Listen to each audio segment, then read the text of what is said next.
Okay, can everyone hear me okay? Awesome.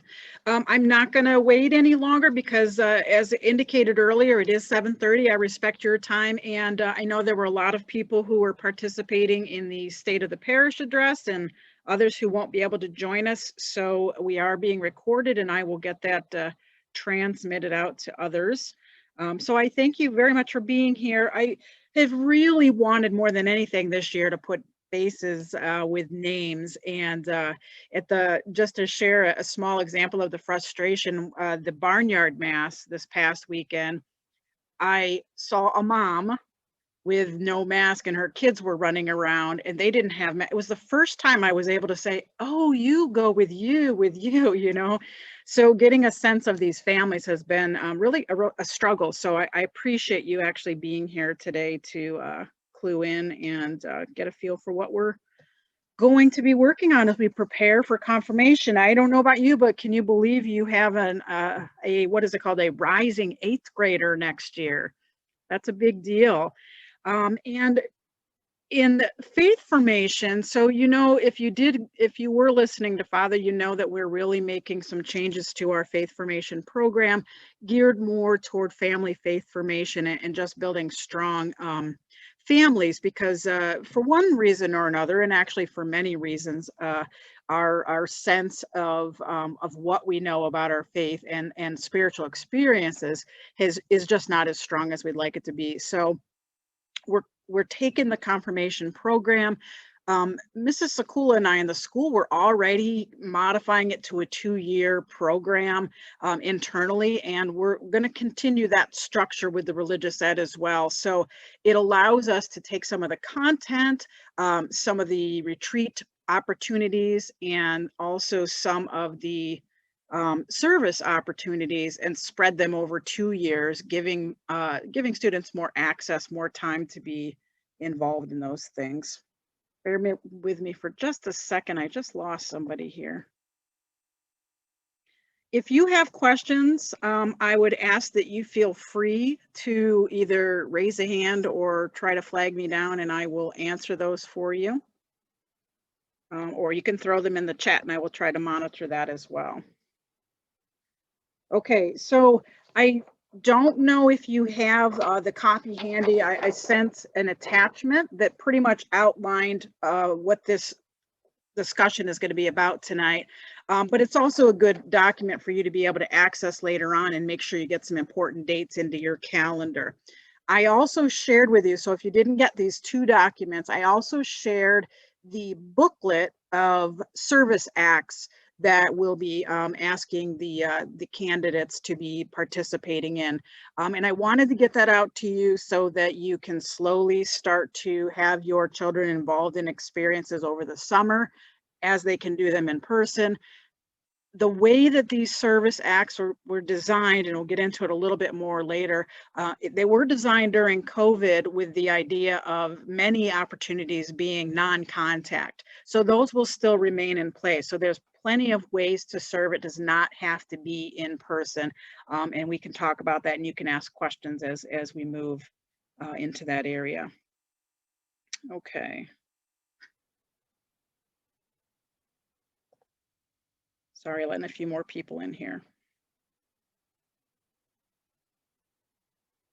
Okay, so I'm not going to read everything here because you guys are capable of reading, but I do want to say that the preparation program for confirmation, there is a basic skeleton, a structure that the diocese requires of certain things that are required. And then within a parish, we have flexibility as to how we provide those opportunities.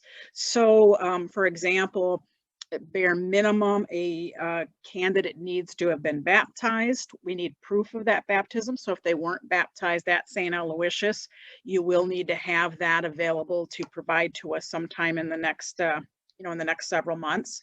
The candidate needs to be able to renew their baptismal promises on their own volition, and needs to be properly instructed. And between you as parents and we as a parish, we're hoping to accomplish that quite readily. The candidates also for confirmation, they have to be involved not just in the confirmation prep program, but also participating either in Catholic school or through religious ed program. So, if you're in the Catholic school, that's a no-brainer, but it's not something you can just prep for confirmation and not get the rest of the formation. If you are participating as from one of the academy schools in Toledo, the expectation is that you're pursuing confirmation within your home parish. So even if you are going to one of the schools in Toledo, the preparation for confirmation should be here. You'll communicate with me a little bit more directly because there's a lot more flexibility since many of the types of preparation will be accomplished at the academy as well. So just know that we fully welcome and expect that participation. If there are some reasons for you to choose to do that elsewhere, we can always chat about those too. Okay, so the sacrament preparation process will include, essentially, there are going to be 6 formation sessions with a minimum of 2, which will include the parent or guardian and or sponsor participating with the candidate. So again, I will repeat, that's 6 sessions, the last one being the actual logistics of the ceremony at the cathedral. We're optimistic that it'll be at the cathedral this year. It hasn't been for the last 2 years because of COVID. And that the parents are asked to participate, at least initially, to make sure that they are getting the indication of what is being required of the candidates. But then once that has been established, it's really good for the sponsors to be able to participate. Okay. Some of the sessions will be in person and some of them will be electronically transmitted. In other words, they'll be more conversation based to have with the sponsors. And in the past, we really have made them all in person, but I really liked the fact that for many kids that their sponsors are not local, and so they were never able to participate in going to those meetings. And so this year, it was really kind of nice to actually have the sponsors be able to participate with some of these discussions and things. So I'm kind of going to try to do a little bit of each so that we can build those relationships. Okay, let's see. In addition to these 6 formation sessions, there will be a pre-confirmation retreats. There will be 2 of them. One will happen in the parish and one will be in an off-site location. The one in the parish, we're going to again use the Net Ministries team. They're out of Minnesota, I believe, and they're the ones who came to us in the fall last October. We've been working with them for many years, and it's interesting to note that when I interviewed candidates this year about what one of their favorite preparation aspects of planning, of getting ready for confirmation this year, they said that the net retreat was very enjoyable for them because they enjoyed talking to the young college students about their faith and learning through other young people. So we will continue to have that, and that will be, I think the back is October 1st. So you can get that on your calendars. It is a Friday, and we've typically tried to have it on a Friday in order to keep your weekend time with your family sacred. So we'd have it on a Friday beginning at 4 and it runs to 9:30 p.m. Okay, so it's right after school here with a little wiggle room for people to be able to come in from the other area schools. We feed the kids, we give them dinner, snack. It's just a great night of faith sharing and getting to know each other. So that will be on October 1st. Okay, the other retreat will be very close to the actual confirmation date. It will be in April 8th through 10th, and that is going to be down at the Damascus Mission Camp. And it is, if Columbus is here, it's a little bit to the east and a little bit to the north, around 2 hours away.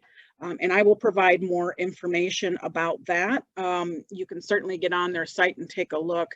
We tried to go this year, but it was too iffy with COVID, and we had some people willing to go and some not, and we just thought it would be best to just try it again next year. So that being said, the retreat is the 8th through the 10th, and it goes, I think it's like a late Friday afternoon or evening, so you have time to get. I don't think the kids need to miss school. I'm trying to think at the time. I think it started like at 6 p.m.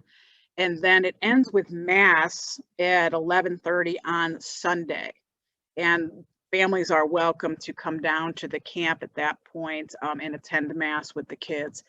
Um, if you hear testimonies from people who've gone to this camp, every single kid has just absolutely flourished, absolutely loved it, just come back lit with faith and just ready to change the world. So really looking forward to taking the kids there. I have not stayed there yet myself, but I have been down to visit the camp. Several of us went down this past year, and it was fabulous. So if you're wanting to know more about that camp from someone, I can get you in touch with, we have a seminarian who has worked at the camp. A couple of our high schoolers have, and several kids in our school have attended as well. So really looking forward to that. Confirmation next year will be on April 24th, and it will be at 3 o'clock in the afternoon at the cathedral. All this is in the handout that I sent to you, so it's okay if you're writing them down or putting them right in your calendar now, but they are there for you as well, and I will be providing them again multiple times. Just want you to have them so you can actually work around those. The way that the net retreat works in the fall, the net retreat is for 7th and 8th graders, so you all will have 8th graders this year. We always encourage the 7th graders to attend, and it's the expectation that the 8th graders will be there. It is part of the training for confirmation. So it is really something more we expect you to work around instead of work it into your schedule if it's convenient, okay? Now, I realize your decisions are your decisions, but I'm just, telling you what the expectation is.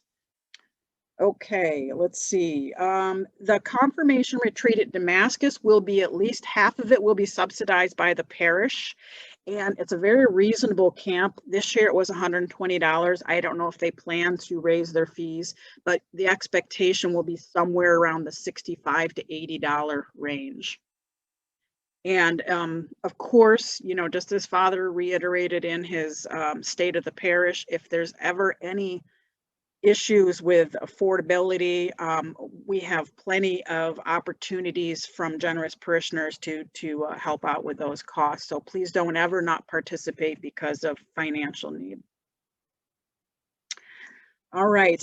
One other expectation for preparation for confirmation is that students are recommended to participate in the Say Teen Youth Group events. Now, when I say they're teen events, it is open to 9th through 12th graders. The 8th graders are generally invited to participate once at the beginning of the year just to get a feel for one of these events. It's kind of like a big kickoff type thing. And then they're really kind of not invited for a while until this late winter time, early spring, because as you will learn if you haven't had an 8th grader before, by this time next year or even into April, the realization that high school is right around the corner has hit them upside the head like a 2x4, and they are separating their younger middle school days and anxious to transition into high school. So we invite them then to participate in those high school events to get their feet wet. They come, they have fun, they don't say much, but they're there. And then they bubble up in next year when they come back and they're ready to participate. So we do ask you to try to have them participate in those events as well. That's where a lot of their spiritual growth comes from. We have great conversations. There's teen adoration time. There's teen prayer and reflection, but there's also just teen events where they just get to come and socialize and be young together and be inquisitive and build relationship with the community and belong and build their relationship with Jesus. So please do encourage that. Okay, the last thing I have, and then I'll host some questions, is that Upcoming service opportunities. Since summer is a great time to work on some of the service acts, um, I know you guys will be chomping at the bit to want to do that because once school starts and you get back into busy routines and sports and all this other stuff, it gets a little harder and we play that push off game, right? Where it's like, oh, I got tons of time, I got tons of time. And then it's like, oh my God, I have all this stuff I have to do by when? So anything you can get accomplished over the summer will help the anxiety level in your home, and it will help the kids too. Remember, we're just trying to promote service as a way of life, not as a check off list. Okay. So that's another reason to just kind of take your time, do something together as a family, maybe encourage them to participate in some sort of service act with their sponsor. Have them grab a friend and do things together. It's always more comfortable when you're doing something with someone else, but make it fun. It can be fun and serving other people, and that just reinforces the joy of giving to others. Okay, so what do we have coming up? We have the parish is doing the rummage sale this year, and oftentimes these young people will go and they'll help just reorganize things as they've been scattered about. They'll help set up the tables and tear things down. So there's opportunities to help with the rummage sale. That is going to be June 16th through the 19th. Vacation Bible School is a huge need. Vacation Bible School will be June 21st through 25th, and it's a half-day participation. The attendees will be there from 9 to noon, and the helpers, the volunteers, will check in at 8:30. Now, I don't know what your children like to do as far as like something like that, but there's so many different roles they can be part of. They can help monitor or kind of be a group leader for the littlest kids. They can help get snacks and things ready. They can help with the check-in and the checkout every day. All of the stations are also going to have adults at them. So generally, they're more of the helping to monitor the games and run the games with the little people and just kind of have fun with them. There's going to be crafts for them to do, and there's going to be songs to learn in all kinds of ways that seventh and eighth graders can participate in that, and high schoolers and adults. So we truly need volunteers from seventh through able to walk. That doesn't sound right, because I guess you know what I'm saying, like the old games, like 7 to 170 are the, yeah. So if they're wanting to help, we've got a role for them. You can send me an email and just let me know that they're interested. And if you have a younger one who you'd want to participate in Vacation Bible School, the ages for that are pre-K through entering 6th grade as participants. There is a registration on the website, and you'll need to complete that in order for them to participate. Looking to the future a little bit, in the fall, we are going to have the St. Al's Backyard Bash, and we will need help with the kids' activities. And then we're also looking at future opportunities for bigger service, like trips to Appalachia and that sort of thing. Going to be a little bit more geared toward the high school groups, but we're going to look for some local get them interested in helping in that way. Can you all still hear me? I got a feedback loop thing. Okay. All right, I know I've thrown a lot at you. I wanted to, again, just make sure that you were kind of aware of some things that'll be coming up. I have not completely determined what materials I am going to be using. For many years, we have used the Matthew Kelly, the Dynamic Catholic Decision Point book, and we're looking at moving to some other program. The Matthew Kelly is still a very viable, very good content. The videos seem to be a little bit long for our young people who are of the, what is that, TikTok mentality, with 3 minutes is their maximum time frame these days. So we're looking at a few other things to get going on there. So I will definitely provide you the information as soon as I've figured it out. So other questions, thoughts?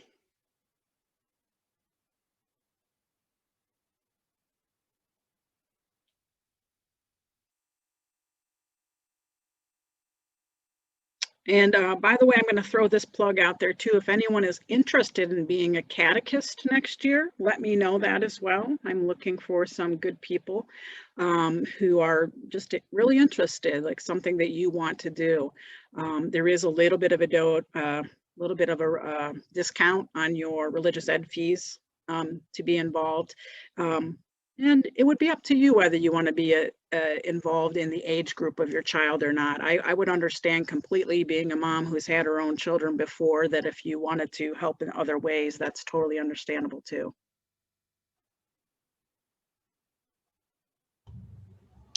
I have a question. Sure. What exactly is the conference interview with Father Tom going to be Oh, about? thank you. I must have skipped right over that. So at the end of the year, and not the end of the year, but getting toward the end of the confirmation preparation, we like to meet with the kids to see where their heads and their heart are, because sometimes there's still issues, or they kind of start to get cold feet realizing that this is a big sacrament. I'm going to be fully initiated in the church. I'm not sure of where I am in my relationship with God. And so this interview is a time for us to just have some one-on-one and give the kids an opportunity to ask questions, express their anxieties or nerves, that sort of thing. Oftentimes it ends up being Mrs. Poole, myself. In the past, it's been Mr. Genetti or Mr. Bennett, whoever's the 8th grade teachers that year. We try to give the kids several options too, so that if there's some sensitivity or something they don't want to discuss with one person, they have multiple people to choose to go to. And Father Tom is often the referral. Like if we feel that somebody really needs some in-depth conversation or some time with the pastor, then we'll make those referrals to him. um, this year, it was an opportunity. I held them all virtually via Zoom because I really hadn't gotten to build a relationship with the 8th graders, and I wanted to get to know them and know where their hearts were. So I held all of the interviews with the religious ed kiddos, and Mrs. Poole held the interviews with the school students. And it was great, I have to say. It was, I miss spending time with them, but I miss talking with them and hearing where their hearts are and that sort of thing. So I like to do that as much as possible. Probably more than Father Tom, to be honest. Any other questions? And thank you for pointing that out, Jackie.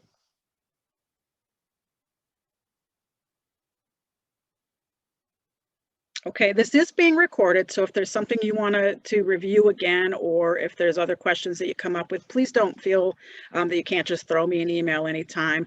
If you know that you want to partake in some of the service, or you want your kid to get involved with that right away, just be in touch either with the parish office or me directly, and I will get them connected to whatever we need to do to make that happen. Throughout the year as well, as much as possible, my teacher brain is always on. When there's anything that I can think of for the kids to do service wide that's here, I like to try to build community between the school and the religious ed kids so they get to know each other.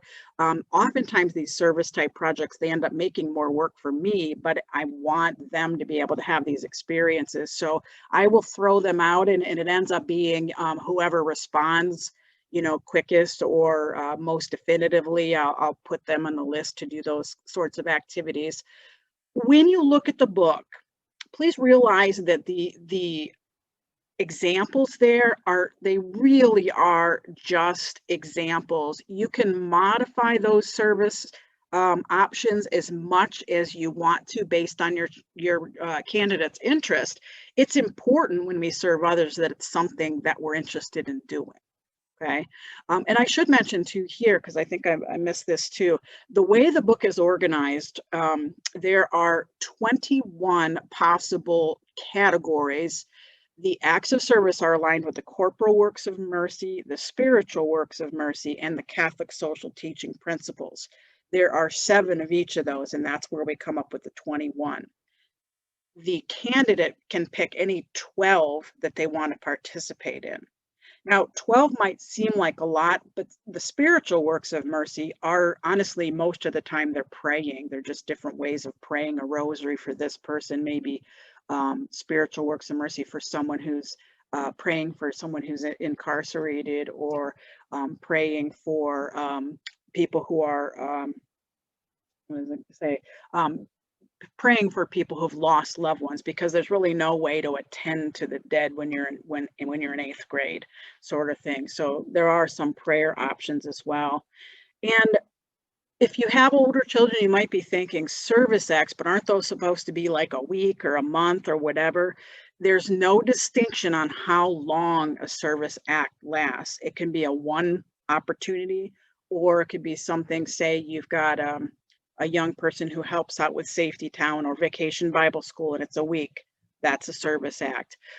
If it's someone who maybe is out, likes to skate, and they help the littlest kids learn how to get on the ice and skate, and they do that once a week for, for a session, that's a service act. So it could be helping an elderly neighbor rake the yard for a few hours. That's a service act, as long as they're not getting paid. So you get the idea. And if you have any questions or aren't sure, you can, email me on a case-by-case basis. It is really important that you let your children have some say in what they're doing, and actually encourage that as much as possible. I know we parents, in order to make our lives easier, oftentimes just kind of line everything up, because then we don't have to listen to the grumbling and the belly aches too. But it's really not helping them to learn how to think in a service-oriented way. So whatever you can do to just encourage them to, really be Jesus in the world to others.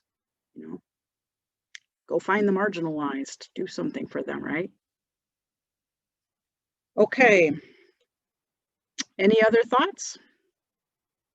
All right, your time is very appreciated, and I look forward to seeing you all a lot. And thank you for letting me see your whole faces. I'm optimistic that we're headed in that direction, but it's been really nice to actually see your smiles and your eyes and all those kind of things all together. All right, have a good night.